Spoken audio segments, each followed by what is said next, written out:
તું મને મળીને શું કરીશ? મારે ખાલી તને જોવું જ છે. તારે મને મળવું જ છે ને? હા. ઓકે, આવી જા. ઓકે. પણ अपनी વાત नहीं કરીએ. પણ કેમ યાર? કેમ કે ભાઈ મારા સાથે છે. અરે યાર. કિંમતી ખજાનો આવે છે ની તો તારી તીરછી નજરનો કમાલ છે.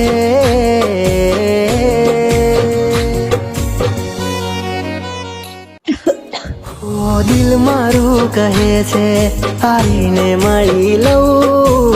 દિલ મારું કહે છે આવીને મળી લઉં. મારે કહેવું કઈ નથી ખાલી મન ભરીને જોઈ લઉં. હવે કહેવું કઈ નથી ખાલી મન ભરીને જોઈ લઉં.